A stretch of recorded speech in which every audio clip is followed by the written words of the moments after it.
को भूल कर भी भूलना मत उस इंसान को, दुनिया कहती है बाबा साहब अम्बेडकर जिनको।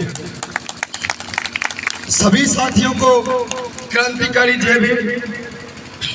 मैं आज इस प्रोग्राम का मुख्य वक्ता हूँ, लेकिन आज जो रैली में कार्यक्रम था जोश में नारे बहुत लगे थे, जिसकी वजह से थोड़ा गला खराब है। मैं बहुत कम शब्दों में बात रखूंगा। आज बाबा साहब डॉक्टर BR अम्बेडकर का 132वां जन्मोत्सव है, जिसको हम पूरे भारतवर्ष में बड़े हर्षोल्लास से मना रहे हैं। और हमारे सामने कुछ महापुरुषों के चित्र हैं, तथागत भगवान बुद्ध, महात्मा ज्योतिबा फुले, जो बाबा साहब अम्बेडकर के भी गुरु थे। इन्हीं से बाबा साहब अम्बेडकर को ज्ञान मिला था कि हमारे समाज की जो कुरीतियां हैं उनको किस प्रकार से हमें खत्म करना है। माता सावित्रीबाई फुले, जिन्होंने महात्मा ज्योतिबा फुले का इतना साथ दिया, मैं तो कहूँगा कि ज्योतिबा फुले से 2 कदम आगे बढ़कर काम किया, महिला शिक्षा को बढ़ावा दिया। माता सावित्रीबाई फुले ने शहीद आजम भगत सिंह मात्र 23 साल की उम्र में इस देश को आजाद कराने के लिए अपनी जान न्यौछावर कर दी, शहीद आजम भगत सिंह ने। और हमारे बीच में एक चित्र है, उस चित्र के बारे में मैं जितना बताऊंगा उतना कम है।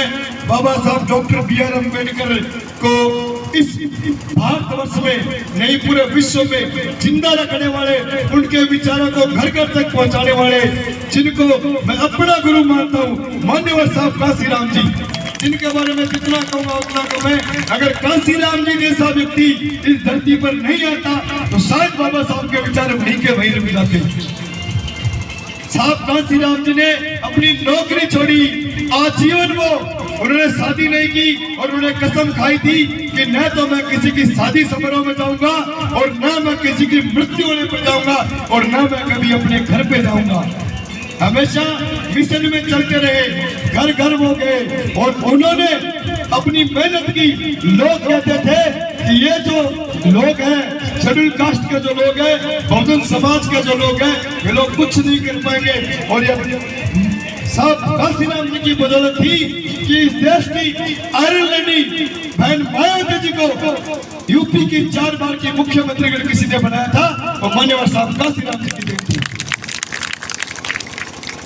तो साथियों, बाबा साहब डॉक्टर BR अम्बेडकर, जिन्होंने इस प्रकार की परिस्थितियों का सामना किया है कि हम अगर सोचते हैं तो हमारी रूह कांप जाती है। वो छोटा सा बच्चा, एक छोटा सा बच्चा जब स्कूल पढ़ने के लिए जाता था, उस बच्चे को स्कूल से बाहर बैठाया जाता था, क्लास से बाहर। वो क्लास से बाहर बैठकर पढ़ता था और जितने बच्चे क्लास के अंदर होते थे उससे ज्यादा नंबर बाबा साहब के थे।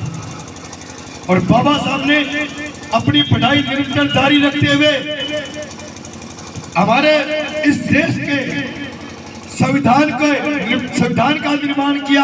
32 डिग्रियां, 9 भाषाएं, 32 डिग्रियों वाला विद्वान आज तो डिग्रियां प्राइवेट मिलने लगी है, घर बैठे पैसों से ले सकते हैं। फिर भी 32 डिग्री आज तक बाबा साहब जितनी डिग्रियां किसी के पास नहीं थी और न है और नहीं शायद को ले पाएगा। वो विद्वान जिसने हमारे देश की जो मनुवादी परंपरा व्यवस्था थी, जो ब्राह्मणवादी व्यवस्था थी, जिसके अंदर बहुजन समाज को दबा कुचला मान करके उसका सिर्फ इस्तेमाल किया जाता था, उस परंपरा को तोड़ने के लिए 2 साल 11 महीने 18 दिन मेहनत करके इस देश का 24 सबसे पवित्र ग्रंथ भारत का संविधान लिखा था। ये जो बार बार हमारे वक्ता बात कर रहे हैं ना, बाबा साहब ने हमें ये व्यवस्था दी थी, बाबा साहब ने हमें ये व्यवस्था दी थी। ये व्यवस्था कैसे दी थी? देश का संविधान लिख कर दी थी कि इस ज्यादातर गांव के अंदर अगर सरपंच का चुनाव होगा, अगर 2 बार कोई ओबीसी का सरपंच बनेगा तो तीसरी बार जो सरपंच बनेगा वो ऐसी समाज का ही बनेगा। ये व्यवस्था अगर किसी ने दी थी ना तो बाबा साहब ने दी थी। और बाबा साहब ने पढ़ाई का अधिकार बाबा साहब ने दिया था।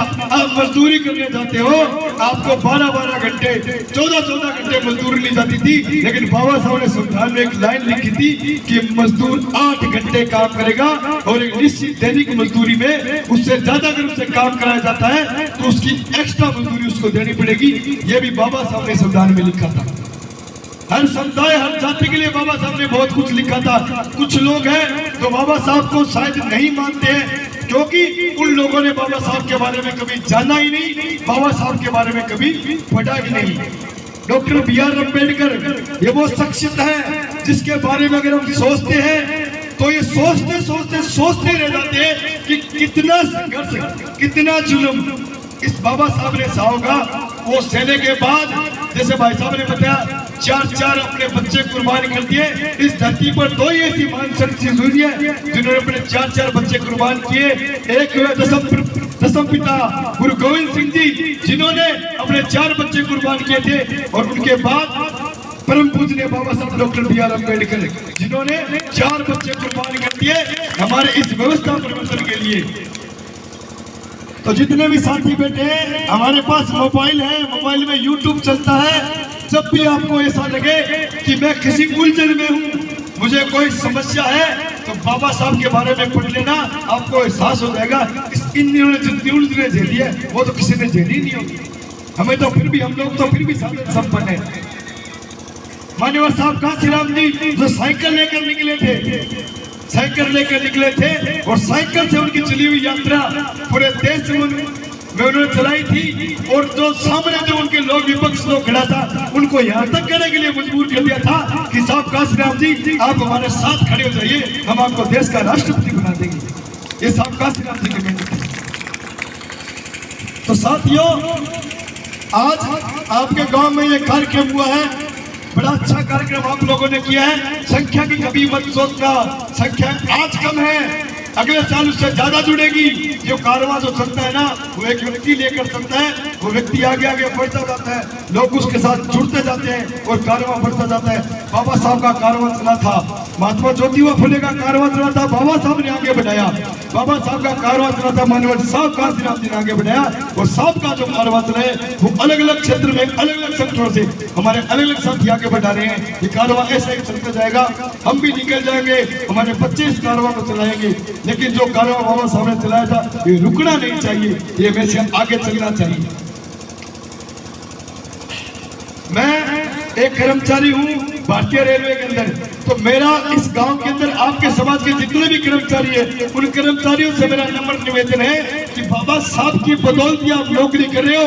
कोई भी ये नहीं कह सकता कि मैं मेरे खुद की काबिलियत से नौकरी लगाऊं। आप में काबिलियत थी कि आपने शिक्षा ग्रहण की थी, लेकिन कभी सोचना ये शिक्षा किसी की वजह से आपने ग्रहण की थी और आपको नौकरी मिली थी। आप अपनी सर्विस का 5% हिस्सा इस समाज को, बाबा साहब के मिशन को दीजिए, ताकि आपको ये भी लगे कि मैं आज सर्विस कर रहा हूँ और बाबा साहब ने जो मेरे से मांगा था वो उतना कुछ तो मैं अपने समाज को दे पा रहा हूँ।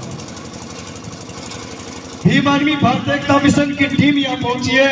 हमारे बड़े भाई एडवोकेट त्यागराम जी भट्टी जो प्रदेश सलाहकार हैं, और भाई रामदेव जी बेरवाड़ प्रदेश उपाध्यक्ष, सतपाल जी जोगपाल हमारे जिले के महासचिव, और कुलदीप जी अम्बेडकर जिला अध्यक्ष, और छोटा भाई आजाद पटेल, और भाई सुबे सिंह, और हमारे साथ आज वो पीसीसी मेंबर है लेकिन हमारे कंधे से कंधा मिलाकर हमारे साथ चलते हैं प्रेमराज जी नायक, जो हमारे टीम है। ये टीम जहाँ भी जाती है वहाँ पर मेरा और हमारी टीम का मुख्य संदेश जो हर जगह देने जा रहे, एक जो नशा है ना, सभी से निवेदन है, ये नशा ये पूरी तरह से हमारे समाज को खाया जा रहा है। ये जो नशा जिसको आजकल लोग बोलते हैं चिट्ठा, जो चिट्ठा है ना, उनसे खुद को बचा लो, अपने बच्चों को बचा लो, आने वाली पीढ़ी को बचा लो, नहीं तो ये नशा खत्म कर देगा। अगर आपके गांव में इस तरह का कोई काम करता है ना, तो लीडर होकर के गांव की जो भी आपकी कमेटी, चाहे वो भीमान की टीम बने चाहे किसी भी सेंटर की टीम बने, वो सारे मिल करके उस व्यक्ति के खिलाफ कार्रवाई कराइए, नहीं तो वो आपकी आने वाली पीढ़ी को खत्म कर देगा।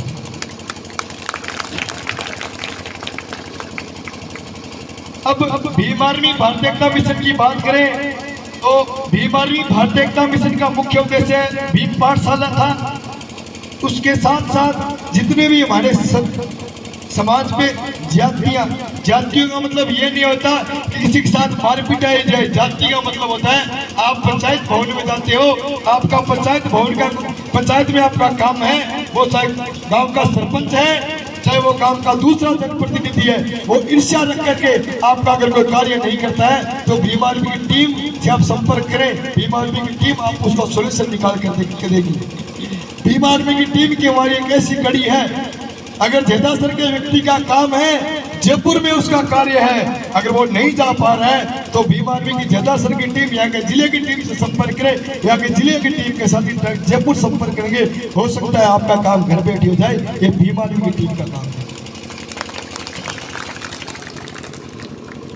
तो साथियों, आपके गांव में आकर के इस कार्यक्रम में बहुत अच्छा लगा और उम्मीद करते हैं कि इसी प्रकार जो भीम आर्मी की टीम है वो यहाँ भी बनेगी और मजबूत टीम बनेगी। आपको किसी प्रकार की दिक्कत है तो रामदेव जी भैरवान से आप संपर्क करें। लेकिन मैं एक बार फिर से आपको चेतावनी देकर जा रहा हूँ इस बात की कि किसी प्रकार के 2 नंबर के काम के लिए भीम आर्मी कभी आगे नहीं आएगी। किसी भी प्रकार के जो भी कानूनी विरोधी कार्य होगा उसके लिए कभी भीम आर्मी आपका साथ नहीं देगी। आप कानून के दायरे में रह करके अच्छे कार्य कीजिए। वहाँ पर कोई अड़चन आती है तो भीम आर्मी की टीम आपके साथ खड़ी है। और पूरे जेदासर गांव का जो मेरे बुजुर्ग बैठे हैं, जो सामने भाई बैठे हैं, माताएं बहनें बैठी हैं, आप सभी का एक बार फिर से बहुत बहुत धन्यवाद। आपने भीम आर्मी की टीम को यहाँ पर बुलाया, आप सभी का पुनः बहुत बहुत साधुवाद। जय भीम, नमो बुद्धाय, जय भीम आर्मी। धन्यवाद इंद्राज जी।